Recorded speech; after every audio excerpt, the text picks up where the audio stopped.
Hello my dear students, welcome to our channel Murugan Tech World. Easy to learn, easy to win.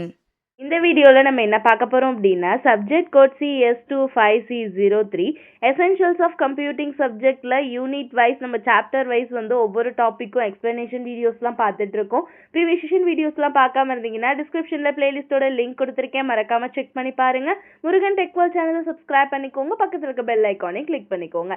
அப்போ தான் நான் போடுற வீடியோஸோட நோட்டிஃபிகேஷனாக உங்கள் மொபைலுக்கு வரும். உங்கள் ஃப்ரெண்ட்ஸுக்கு வீடியோஸை ஷேர் பண்ணுங்கள். இந்த வீடியோவில் நம்ம பார்க்க போகிற லாஸ்ட் டாபிக் நம்மளுடைய சாப்டர் 4 ப்ரோக்ராமிங் லாங்குவேஜஸ்ல இருக்கிறது டிக்ளரேட்டிவ் ப்ரோக்ராமிங் பத்தி தான் பார்க்க போறோம்.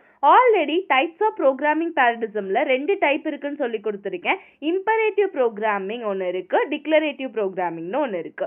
இம்பரேட்டிவ் அப்படின்னா என்னன்னு சொன்னேன், இன்சைட் அப்படின்னு ஞாபகம் வச்சுக்கோங்கன்னு சொன்னேன். தட் மீன்ஸ் ஒரு டாஸ்க் இருக்கு, ஒரு ப்ரோக்ராம் இருக்கு அப்படின்னா அதை எப்படி செய்யணும்னு நான் சொல்றதுக்கு பேரு. ஓகேவா? என்னென்ன செய்யணும், எப்படி செய்யணும், ஒவ்வொரு ஸ்டெப்பா ஒரு டீ போடணும் அப்படின்னா எப்படி போடணும், என்ன சமைக்கணும் அப்படின்னா ஒரு சாம்பார் வைக்கணும்னா எப்படி வைக்கணும்னு நம்ம சொல்ற மாதிரி ஒவ்வொரு ஸ்டெப் பை ஸ்டெப்பா நம்மளுக்கு எக்ஸ்பிளைன் பண்றது அப்படின்றது, நம்ம என்ன செய்யணும்ன்றதை எக்ஸ்பிளைன் பண்றதுக்கு பேரு வந்து நம்ம இம்பரேட்டிவ் ப்ரோக்ராமிங் அப்படின்னு சொல்லுவோம்.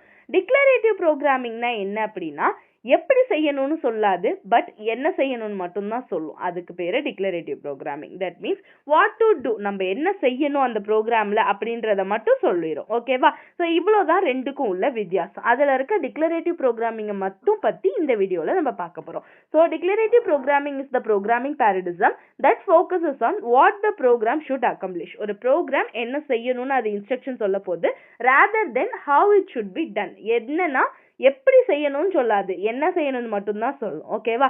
So in this approach the programmer specified the desired result. அவங்களுக்கு வேணுன்ற ரிசல்ட்டை எடுத்துக்கலாம். And the language implementation determines how to achieve it automatically. அந்த லாங்குவேஜை பொறுத்து தான் அமையும். அதை எப்படி வேணா செய்யலாம். ஓகேவா? இப்படி தான் செய்யணும்னு ரூல்ஸ் சொல்லாது, எப்படி வேணா செய்யலாம். ஆனா அது கேட்குற அவுட்புட்டை மட்டும் கொடுத்தா போதும். இந்த டாஸ்க்னு சொல்லிடும், எனக்கு இந்த அவுட்புட் வேணும்னு சொல்லிடும். அந்த அவுட்புட்டை கொடுத்தா மட்டும் நம்ம ஒர்க் பண்ணி போதும். அதை எப்படி வேணா நம்ம பண்ணிக்கலாம். இதுதான் டிக்ளரேட்டிவ் ப்ரோக்ராமிங்கோட வேலை. ஓகேவா? ஸோ இப்படிதான் பண்ணணும்னு ஒரு கண்ட்ரோல் ஃப்ளோவே இல்லாம ஜஸ்ட் அந்த லாஜிக்கை யூஸ் பண்ணி ஒரு ஆப்ரேஷனையோ ஒரு டாஸ்கையோ பெர்ஃபார்ம் பண்ணுது, கம்ப்யூட் பண்ணுது அப்படின்னா அது டிக்ளரேட்டிவ் ப்ரோக்ராமிங். ஓகே, இதோட மெயின் கேரக்டரிஸ்டிக், கீ கேரக்டரிஸ்டிக் அப்படின்னு பார்த்தீங்கன்னா programmer design what needs to be done. என்ன பண்ணணும் மட்டும் சொல்லலாம், என்ன ஸ்டெப்பு வேணும்லாம் சொல்ல வேணாம். என்ன லாஜிக்கோ அதை மட்டும் நம்ம கொடுத்தா போதும். இந்த லாங்குவேஜ் வந்து என்ன பண்ணும் அப்படின்னா ஆட்டோமேட்டிக்காக அதுக்கு வேணுன்ற வாக்கில் என்ன வேணா எக்ஸிக்யூட் பண்ணும். ஓகேவா? So handles the control flow. இந்த இது இப்படி தான் பண்ணணும்னு இல்லாமல் அது வாக்கில் கண்ட்ரோல் ஃப்ளோ வந்து இருந்துக்கலாம். ஓகே, ஏன்னா அதனால என்ன ஆகும்னா நம்ம ப்ரோக்ராம்ஸ் வந்து ஷார்ட்டாக இருக்கும், ஈஸியாக நம்மளால அண்டர்ஸ்டாண்ட் பண்ண முடியும், எரர் கம்மியாகும், இந்த மாதிரி பல விஷயங்கள் இருக்கும். These are the some of the key characteristic. ஓகேவா? ஸோ இம்பரேட்டிவ் ப்ரோக்ராமிங்கும் டிக்ளரேட்டிவ் ப்ரோக்ராமிங்கும் உள்ள டிஃப்ரென்ஸ் அப்படின்னு பார்த்தீங்கன்னா எதை மெயினாக டிக்ளரேட்டிவ் ஃபோக்கஸ் பண்ணுன்னா என்ன பண்ணணும்னு சொல்லும், ஆனால் இம்பரேட்டிவ் எப்படி பண்ணணும்னு சொல்லும். கண்ட்ரோல் ஃப்ளோ பார்த்தீங்கன்னா இதை ஆட்டோமேட்டிக்காக கண்ட்ரோல் பண்ணும், இதை மேனுவலாக நம்ம தான் கண்ட்ரோல் பண்ணணும், இதுக்கு அடுத்து இதை செய்யணும்னு சொல்லி. கோட் ஸ்டைல்னு பார்த்தீங்கன்னா இது ஹை லெவலில் இருக்கும், டிஸ்கிரைப் பண்ணி தான் இருக்கும். இது ஸ்டெப் பை ஸ்டெப்பாக இன்ஸ்ட்ரக்ஷன்ஸை சொல்லும். Example SQL, Prolog, HTML declarative programming language. Imperative வந்து இதெல்லாம் நம்ம மெயினாக படிக்கிற C, ஜாவா, பைத்தான்லாம் இம்பரேட்டிவ் ப்ரோக்ராமிங் லாங்குவேஜ். ஓகேவா? இது 2 மார்க்ஸில் டிஃபரன்ஷியேஷன் கூட கேட்கலாம். எக்ஸாம்பிள் இப்போ பாருங்க, SQL language structured query language அப்படின்னு சொல்லுவோம். நம்ம டேட்டாபேஸ் தான் நான் என்ன சொல்லியிருக்கேன், பேக் எண்டில் நம்ம டேட்டாவை ஸ்டோர் பண்ணுறதுக்காக யூஸ் பண்ணுறது. ஓகேவா? அங்கெல்லாம் நம்ம SQL தான் யூஸ் பண்ணுவோம். இப்படி தான் இருக்கணும். ஸ்ட்ரக்சர்டு கொரி லாங்குவேஜ்னு ஒன்று கொடுத்துருவாங்க. ஓகேவா? செலக்ட் எங்கன்னா நேம் வந்து செலக்ட் பண்ணணும், எங்கேருந்து ஃப்ரம் ஸ்டூடெண்ட்ஸ்லேருந்து, வேர்னா மார்க் கிரேட்டர் தென் 80 இருக்கவங்க. ஸோ எங்கேருந்து டேட்டாவை எடுக்கணும்னு மட்டும் சொல்லிருச்சு, ஆனால் அது எப்படி எடுக்கணும்லாம் சொல்லலை. இவ்வளோ தான் SQLோட வேலை. ஓகேவா? அடுத்து HTML பாருங்க, ஹைப்பர் டெக்ஸ்ட் மார்க்அப் லாங்குவேஜ்னு சொல்லுவோம்.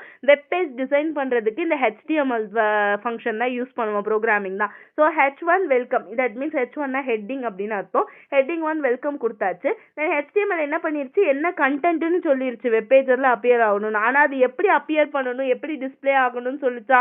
இல்லை, அவ்வளோதான். நெக்ஸ்ட் ப்ரோலாக்னா லாஜிக் ப்ரோக்ராமிங் அப்படின்னு சொல்லலாம். இது என்ன பண்ணும், ஃபேக்ட்ஸ் அண்ட் ரூல்ஸை மட்டும் சொல்றது. ஃபாதர் வந்து ஜான் டேவிட் அப்படின்னு கொடுத்துட்டாங்க. That means parent of XY வந்து ஃபாதர் ஆஃப் XY அப்படின்னு சொல்றாங்க. ஜஸ்ட் இப்படி தான் இருக்கணும், ஒரு ப்ரோலாக்ல கொடுக்குறாரு, அவ்வளோதான். இதெல்லாம் வந்து என்ன பண்ணணும்னு மட்டும்தான் சொல்லுச்சு. இதை தான் டிக்ளரேட்டிவ் ப்ரோக்ராமிங் அப்படின்னு சொல்றோம். இதில் இருக்க டைப்ஸ் அப்படின்னு பார்த்தீங்கன்னா ஃபர்ஸ்ட் ஃபங்க்ஷனல் ப்ரோக்ராமிங் இருக்குது. ஃபங்க்ஷன்ஸ் அப்படின்னால மேத்தமெட்டிக்கல் லாஜிக்ஸ் யூஸ் பண்ணி வருது. So based on mathematical function என்ன பண்ண முடியாது அப்படின்னா நம்ம வேரியபிள்ஸையோ ஸ்டேட்டையோ சேஞ்ச் பண்ண முடியாது. இப்போ பை அப்படின்னா அதோட வேல்யூ 3.14 அவ்வளோதான். ஓகேவா? இந்த மாதிரி இருக்கிறது. இது மெயினாக எங்கெல்லாம் எக்ஸாம்பிள் யூஸ் பண்ணுவாங்கன்னா ஹாஸ்கெல், லெசிப்பு, ஸ்கேலா, பைத்தான் இங்கெல்லாம் யூஸ் பண்ணுவாங்க. Next one logic programming. Logic programming means இப்படி தான் இருக்கணும்னு பர்டிகுலர் ரூல்ஸ் அண்ட் ரெகுலேஷனோட ஃபார்மேட்டோட இருக்கிறத லாஜிக் ப்ரோக்ராமிங் அப்படின்னு சொல்லுவோம். ஓகே, அது prologue. Third one database query language. Database query லாங்குவேஜ்னா நம்ம டேட்டாபேஸ் பேக் எண்டில் நம்மளோட டேட்டாஸ்லாம் ஸ்டோர் பண்ணுறதுக்காக நம்ம யூஸ் பண்ணுற லாங்குவேஜ்.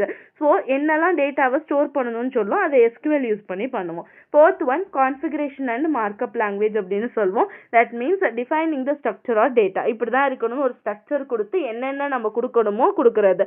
அதுதான் HTML. ஓகேவா? HTML லாங்குவேஜில் நம்ம அதை யூஸ் பண்ணுவோம், XML யூஸ் பண்ணுவோம். இதில் அட்வான்டேஜ் அப்படின்னு பார்த்தீங்கன்னா ஈஸியாக ரீட் பண்ணவும் அண்டர்ஸ்டாண்ட் பண்ணவும் இருக்கும். நம்ம ஷார்ட்டர் கிளீனர் கோடு இருக்கும், சின்ன கோடாக இருக்கும், ஈஸியாக புரிஞ்சுக்கலாம். ஓகேவா? அடுத்து இது இப்படி என்ன மட்டும் பண்ணணும்னு சொல்கிறனால எப்படி பண்ணணுன்ற ஸ்டெப்ஸே கொடுக்காதனால நமக்கு எரர் வந்து கம்மியாக தான் வரும். ஓகேவா? ரொம்ப எரர்லாம் வராது. ஆட்டோமேட்டிக்காக அதுவே பெஸ்ட் சொல்யூஷன் எதுவோ அதை கண்டுபிடிச்சி கொடுத்துக்கும். ஓகேவா? தென் பேரலாக கன்கரண்ட்டாக நம்ம process. That means at a டைமில் எல்லா விஷயமும் அடுத்தடுத்து நடக்கிறதுக்கு ஒரே நேரத்தில் இந்த ப்ரோக்ராமிங் லாங்குவேஜ் வந்து ரொம்பவே ஹெல்ப்ஃபுல்லாக இருக்கும். Declarative programming. ஓகேவா? ஸோ இவ்வளோ தான் ரொம்ப ஈஸியான கான்செப்ட் டிக்ளரேட்டிவ் ப்ரோக்ராமிங். இதுதான் நம்மளுடைய லாஸ்ட் டாபிக் இந்த சாப்டர் 4ல். எல்லா டாப்பிக்குமே நான் ப்ரீவியஸ் செஷன் வீடியோஸில் சொல்லி கொடுத்துருக்கேன். சாப்டர் 1, 2, 3, 4க்கு எந்த டாப்பிக்கும் நாட் ஈவன் சிங்கிள் டாபிக் விடலை, எல்லாத்துக்கும் எக்ஸ்ப்ளனேஷன் வீடியோஸ் போட்டிருக்கேன். மறக்காமல் உங்கள் ஃப்ரெண்ட்ஸுக்கு வீடியோஸ்லாம் ஷேர் பண்ணி படிக்க வைங்க. நெக்ஸ்ட் வர வீடியோவில் ஃபியூச்சரில் நம்ம சி ப்ரோக்ராமிங்கும் நிறைய பார்த்து சொல்லி கொடுத்துட்ருக்கோம். நீங்கள் அதையுமே நம்ம வீடியோஸில் ரெஃபர் பண்ணிக்கலாம். அடுத்தடுத்து நம்ம வந்து EOCலையும் எல்லா சாப்டர்ஸையுமே கவர் பண்ணுவோம். Stay tune. இந்த வீடியோ பிடிச்சிருந்தா மறக்காம லைக் பண்ணுங்க, உங்க ஃப்ரெண்ட்ஸுக்கும் ஷேர் பண்ணுங்க. முருகன் டெக் வேர்ல்ட் சேனலை சப்ஸ்கிரைப் பண்ணிக்கோங்க, பக்கத்தில் இருக்க பெல் ஐக்கானையும் கிளிக் பண்ணிக்கோங்க. அப்பதான் நான் போடுற வீடியோஸ் உடனே நோட்டிஃபிகேஷனாக உங்க மொபைலுக்கு வரும். This is Jayashree signing of.